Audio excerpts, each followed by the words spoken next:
तो चलिए आज भगवत गीता के एक बहुत ही अहम और जज्बाती लम्हे की गहराई में उतरते हैं। जी। हमारे पास जो जानकारी है वो कुरुक्षेत्र के मैदान में खड़े अर्जुन के गहरे दुख और उनकी जो नैतिक उलझन है उस पर रोशनी डालती है। बिल्कुल। खासकर अध्याय 1 के श्लोक 36 के हवाले से जरा सोचिए, माहौल कैसा होगा। हम्म। युद्ध बस शुरू ही होने वाला है और महान योद्धा अर्जुन वो अपने ही रिश्तेदारों, गुरुओं, दोस्तों को दुश्मन की कतार में खड़ा देख रहे हैं। जी, ये कल्पना करना भी मुश्किल है। हाँ, तो आज हमारी कोशिश अर्जुन की उस अंदरूनी उथल-पुथल को, उस तकलीफ को समझने की है जब वो पूछते हैं, क्या अपनों को मारकर वाकई कोई सुखी हो सकता है? ये सवाल ही सब कुछ कह देता है। अर्जुन के मन में भारी विषाद है। मतलब एक गहरा दुख। हाँ, विषाद। वो युद्ध से पीछे हटना चाह रहे हैं। जो हमारे पास विवरण है वो यही बताते हैं कि उनकी सबसे बड़ी चिंता यही है, स्वजनम ही कथम हत्वा सुखिना श्याम माधवा। सुखी न श्याम माधव। यानी हे माधव, अपने ही लोगों को मारकर हम सुखी कैसे हो सकते हैं? ये सवाल कितना वजन है इसमें। बिल्कुल। और ये इसलिए भी इतना अहम है क्योंकि अर्जुन एक क्षत्रिय हैं। हाँ, जिनका धर्मी युद्ध करना है। जी बिल्कुल। लेकिन यहाँ वो अपने फर्ज और परिवार की मोह, जिसे यहाँ स्वजन कहा गया है, उसके बीच बुरी तरह फंस गए हैं। तो ये सब डर नहीं है। नहीं, ये सिर्फ लड़ाई का डर नहीं है।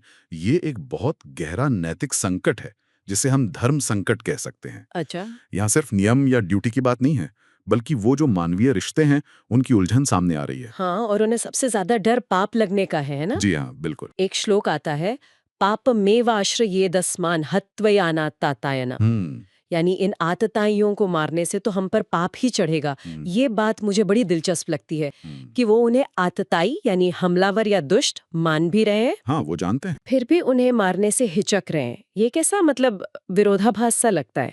ये वाकई एक गहरा विरोधाभास है, और यही इस श्लोक की खूबी है। आप देखिए, अच्छा। आतताई वो होता है जिसने गंभीर अपराध किया हो, जैसे आग लगाना, जहर देना, हथियार से हमला करना वगैरह। जी। और शास्त्रों के अनुसार ऐसे व्यक्ति को मारना, खासकर एक क्षत्रिय के लिए, पाप नहीं माना जाता। अर्जुन ये जानते हैं कि कौरव आतताई हैं। फिर भी वो कहते हैं, तस्मान नारहा वयम हंतुम धार्त राष्ट्राण स्वबांधवान। स्वबांधवान। हाँ, यानी इसलिए हम धृतराष्ट्र के पुत्रों, जो हमारे अपने बंधु बांधव स्वबांधवान हैं, उन्हें मारने के योग्य नहीं हैं। अच्छा। यहाँ स्वबांधवान शब्द पर जो जोर है, वो दिखाता है कि उनके लिए वो खून का रिश्ता, वो अपनापन, हाँ, वो शास्त्रीय नियम या शत्रुता की परिभाषा से भी कहीं ऊपर है। ये सिर्फ मोह नहीं है, ये मानवीय संबंधों की प्राथमिकता है उनके लिए। तो ये सिर्फ एक ए, भावुकता या कमजोरी नहीं है। नहीं, बिल्कुल नहीं। ये एक गहरी नैतिक दुविधा है कि क्या नियमों का पालन हमेशा रिश्तों से बड़ा होता है। सही पकड़ा आपने, यही सवाल है। और इसी कश्मकश में वो कृष्ण को माधव कहकर पुकारते हैं। मैंने सुना है माधव का अर्थ देवी लक्ष्मी के पति भी होता है। जी हाँ। इस संबोधन का यहाँ क्या खास मतलब हो सकता है?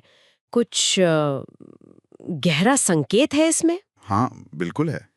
माँ यानी लक्ष्मी और धव यानी पति या स्वामी। अच्छा। देवी लक्ष्मी सौभाग्य, समृद्धि और कल्याण की देवी मानी जाती हैं। तो हम्म। जब अर्जुन कृष्ण को माधव कहते हैं, तो वो शायद सिर्फ एक नाम नहीं ले रहे, वो सत्ता को पुकार रहे हैं जो सौभाग्य और कल्याण का स्रोत है। और हाँ। उनसे पूछ रहे हैं कि इस विनाश से अपनों को मारकर भला क्या सौभाग्य या कैसा सुखिना मिल सकता है। ओ। ये उनके प्रश्न, सुखिना श्याम माधव, हम कैसे सुखी होंगे, को और भी गहरा बना देता है। सही बात है। वो कृष्ण से ना सिर्फ मार्गदर्शन मांग रहे हैं, बल्कि सुख की परिभाषा पर ही सवाल उठा रहे हैं। वाह।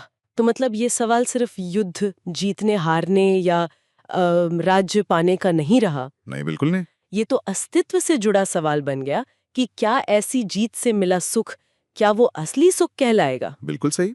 और यही विषाद, यही पाप का डर, आतताई होने के बावजूद भी रिश्तों का वो बंधन, स्वजन, स्वबांधवान और माधव से पूछा गया सुख का ये बुनियादी सवाल, यही सब मिलकर भगवत गीता के पूरे संवाद की जमीन तैयार करते हैं। तो यहीं से पूरी गीता शुरू होती है। एक तरह से हाँ, ये दिखाता है कि गीता का उपदेश किसी हवाई दर्शन से नहीं, बल्कि एक इंसान की बेहद वास्तविक और गहरी पीड़ा से शुरू होता है। सही है। अर्जुन की ये उलझन सिर्फ उनकी नहीं रहती, फिर ये हर उस इंसान की उलझन बन जाती है जो कभी कर्तव्य और मानवीय मूल्यों के टकराव में फंसा हो। तो अगर संक्षेप में कहें, अर्जुन का ये क्षण हमें दिखाता है कि कर्तव्य कितना भी स्पष्ट क्यों न लगे, जी। जब उसमें अपनों का खून शामिल हो तो नैतिकता के पैमाने हिल जाते हैं।